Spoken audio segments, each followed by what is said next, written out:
திரும்ப அவன் சொல்ற காரியத்தை பாருங்க. அதற்கு அவன், என் ஆண்டவரே, நான் இஸ்ரவேலை எதினாலே ரட்சிப்பேன்? இதோ மனாசேயில் என் குடும்பம் மிகவும் எளியது, என் தகப்பன் வீட்டில் நான் எல்லாரிலும் சிறியவன் என்றான். என் அன்பிற்குரியவர்களே, இது ரொம்ப முக்கியமான ஒரு சத்தியம் வெளிப்படுகிறது. என்னன்னா, இஸ்ரவேலினுடைய வீழ்ச்சிக்கு மிக முக்கியமான ஒரு காரணம் என்னன்னா, ஒரு மனமின்மை. நியாயாதிபதிகளின் காலத்தில் 12 கோத்திரங்கள் இருந்தது. ஆனால் இந்த 12 கோத்திரங்களில் ஏதாவது ஒரு பட்டணத்தை மீதியானியர்களோ அல்லாவிட்டால் மற்ற அமலேக்கியர்களோ வந்தெல்லாம் பிடிக்கும் பொழுது அந்த பட்டணத்தார் அவர்கள் மாத்திரம் அந்த யுத்தத்தை சந்திக்கிறதா இருந்தது. இஸ்ரவேலின் 12 கோத்திரங்களும் இணைந்து ஒரு இராணுவ கட்டமைப்பை வைத்திருந்து யுத்தம் பண்ணியிருந்தால் அவர்களை பிடித்திருக்கவே முடியாது. முதல்ல ஆரம்ப காலகட்டத்தில், மோசையின் காலகட்டத்தில், யோசுவாவின் காலகட்டத்தில் அவங்க மகா பராக்கிரமம் செய்து 31 ராஜாக்களை துரத்தினதற்கான காரணம் என்னன்னா, அவர்கள் ஒரு மனமாக இருந்தாங்க. ஆனால் பின் நாட்களில் என்ன ஆகிப்போச்சுன்னா, சீட்டு போட்டு அவங்களுக்குன்னு ஏரியா பிரித்து விட்டாங்க. பார்த்தீங்களா? இப்போ என்ன ஆகிப்போச்சுன்னா, ஒரு மனம் இல்லாமல் ஆகிப்போச்சு. இந்த காலத்து சபைகள் அதற்கு உதாரணம்.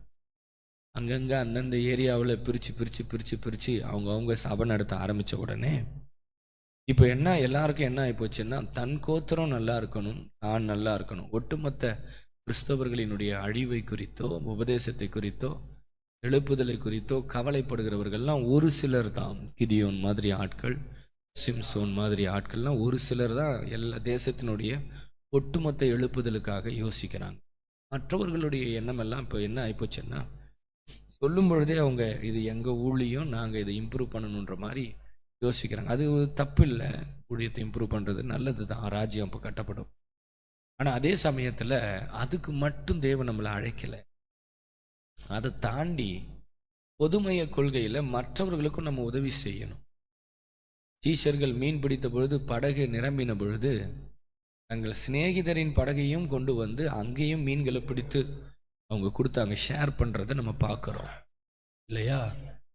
இந்த இடத்துல பார்த்தீங்கன்னா, கிதியோன் சொல்கிறான் இல்லையா, மனாசேயில் என் குடும்பம் மிகவும் எளியதுன்றான். அப்படின்னா என்ன அர்த்தம்? மீதியானிற்கு விரோதமாக நான் யுத்தம் போகணும்னா, மனாசேவில் என் குடும்பம் ரொம்ப சின்ன குடும்பமாக இருக்கிறதுனால, எனக்கு அங்காளி பங்காளிகள்லாம் இல்லாமல் இருக்கிறதுனால, நான் அனௌன்ஸ்மெண்ட் கொடுத்தேன்னா எனக்கு என் பக்கத்தில் நிற்கிற கூட்டம் யாரும் இல்லை, கூட்டம் யாரும் இல்லாததுனால என்னால் போய் ஒரு பெரிய யுத்தத்தை என்ன செய்ய முடியாது, எனக்கு ஆள் சப்போர்ட் இல்லைன்னு சொல்கிறான். பாருங்க, அப்போது இது கர்த்தருடைய யுத்தம் தானே. மீதியானியர்கள் தானே மீதியானியர்கள் தான் பிசாசு பிடிச்சிருச்சு இல்லையா?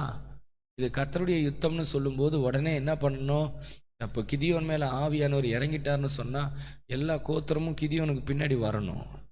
அப்போ உன் மேலே ஆவியானவர் இறங்கிட்டாரு, கர்த்தருடைய தரிசனத்தை நீ பார்த்துட்ட, உன் மேலே ஒரு பலன் இருக்கிறது நாங்கள் பார்க்குறோம்ப்பா, கர்த்தர் உன் கூட இருக்கிறாரு, அதனால் நாங்களும் உங்கள் கைகளை என்ன செய்கிறோம், திடப்படுத்துகிறோம். இது கர்த்தருடைய யுத்தம், எப்படியாவது இந்த ஊரில் இருக்கிற பிசாசை நம்ம துரத்தணும், நம்ம எல்லாரும் இணையணும்னு அன்றைக்கி ஒட்டுமொத்த 12 கோத்திரமும் இணைந்திருந்தால் மீதியானியர்களை தும்சம் பண்ணிடலாம். இணைய மாட்டாங்க, அவங்களுக்கு பாவம். அது ஒரு பிசாசு.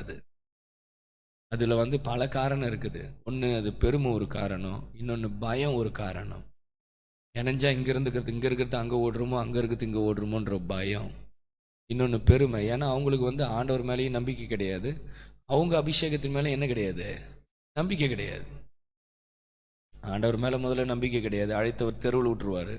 விசுவாசிகள் தான் காப்பாற்றுவாங்க, கர்த்தர் காப்பாற்ற மாட்டார், அவங்களுக்கு நம்பிக்கை கிடையாது. ஆமாம், விசுவாசிகள் தான் காப்பாற்றுவாங்க, தேவன் காப்பாற்ற மாட்டார். எந்த விசுவாசியை நம்புகிறாங்களோ அந்த விசுவாசி சீக்கிரம் வெளியே போயிடும். அது இன்னும் புரிஞ்சுக்கிறதே கிடையாது. கர்த்தரை விட ஒரு விசுவாசி நம்ம நேசிச்சா மொத ஆளாக அதான் மூட்டை கட்டின்னு வெளியே போகும். அது இன்னும் விளங்கலை. முதல்ல நமக்கு எல்லாத்துக்கும் முதல்ல ஆண்டவர் தான், நம்ம அங்கே தான் பார்க்கணும். விசுவாசிகள் மூலமாக கர்த்தர் உதவி செய்கிறார், அவ்வளோதான். கர்த்தர் பேசலன்னா விசுவாசிகள் எப்படி கொடுப்பாங்க? தண்ணி கொடுக்க மாட்டாங்க. கர்த்தர் பேசுகிறார் அவங்க கூட, எல்லாரையும் நேசிக்கிறோம், அது வேற விஷயம். ஆனால் பார்வை கொடுக்குறவங்க மேலே இருக்கக்கூடாது, கொடுக்குறவங்கள ஏவுகிறவர் மேலே இருக்கணும். அதனால தான் இன்னைக்கு சபைகள் ஒன்றும் இல்லாமல் போகிறதுக்கு காரணம். இணைய மாட்டாங்க. இணையாமல் இருக்கிற ஊழியங்கள் எல்லாம் அப்புறப்படுத்தப்படும் கூடிய விரைவில். ஒன்றும் இல்லாமல் ஓரங்கட்டி விட்டுருவார் பாருங்க. ஒரு எழுப்புதலுக்கு இன்னைக்கு இணைஞ்சு நிற்கிற ஒரு கூட்டத்தை கர்த்தருடைய கண்கள் எதிர்பார்க்கிறது. நீங்கள் என்ன நினச்சிக்கினாலும் சரி, திட்டுறாரு நினச்சாலும் சரி, வாட் எவர் இட் இஸ், இதான் சத்தியம். நீங்கள் பைபிள் படிங்க. ஒட்டுமொத்த பொதுவான ரட்சிப்புக்கு விரோதமாய், பரிசுத்தாவியானுடைய நடத்திப்புக்கு விரோதமாய் இல்லாமல், தன்னுடைய சபை தன்னுடைய வீடுன்னு இருக்கிற எந்த விசுவாச குடும்பத்திலையும் சரி, நான் எனக்கு என் வீடுன்னு இருந்துக்கிட்டு வாழ்கிற எந்த விசுவாச குடும்பமாக இருந்தாலும் நீங்கள் ஒதுக்கப்படுவீர்கள்.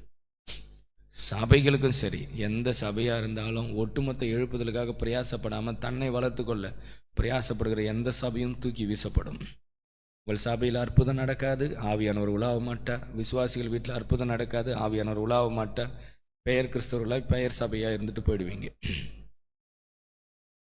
ஆனால் ஆண்டவர் என்ன சொல்கிறாரு? அதான் அந்த ரிப்ளை பயங்கரமானது. அவர் என்ன சொல்கிறாரு? தவர் கிதியோன், இவன் இல்லை அவன் இல்லை, என் தகப்பன் வீட்டில் நான் சின்னவன், அதெல்லாம் யோசிக்காத. உனக்கு ஒரு தகவல் சொல்கிறேன், நான் உன்னோடு கூட இருப்பேன். அல்லேலூயா. என்ன மாதிரியான வார்த்தை பாருங்க. இவங்க வரல அவங்க வரலன்னா நீ ஏன்டா கவலைப்படுற? நான் உன்னோடு இருப்பேன். நான் உன் கூட இருந்துட்டா ஒரே மனுஷனை முறியடிக்கிறபடி நீ மீதியானரை முறியடிச்சிருவ. அவ்வளவுதான், முடிச்சு போச்சு. ஒரே மனுஷனை முறியடிக்கிறது போல மீதியானரை முறியடிச்சிருவ. அப்போ கம்பெனி தேட வேணான்றார் ஆண்டவர். நான் சொல்றது விளங்குதா? கம்பெனி தேடையும் இவங்க நம்ம கூட இருப்பாங்க, அவங்க நம்ம கூட இருப்பாங்க.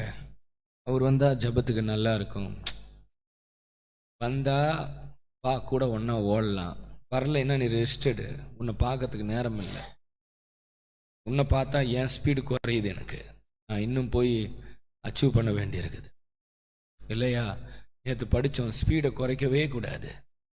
ஆமாம், யோசுவா கிட்ட சொல்கிறாங்க 5 ராஜா மாட்டினாங்க. சரி லாக் பண்ணி வை, ஸ்பீடை குறைச்சிடக்கூடாது. ஜெயிச்சிட்டோன்ற பெருமையும் ஸ்பீடை குறைக்குது இல்லையா? 5 ராஜாவை பிடிச்சிட்டேன்டான்ற பெருமை எதை குறைக்குது? ஸ்பீடை குறைச்சிருது. இல்லை ஓடி வரும்போது கிடுக்கிடுன்னு ஓடி வரும்போது திடீர்னு ஒன்று படுத்துக்கிட்டு என்னால் வர முடியாது அப்படின்னு, ஐயோ செல்லமே, ஐயோ நீ வரலன்னா கை போகும்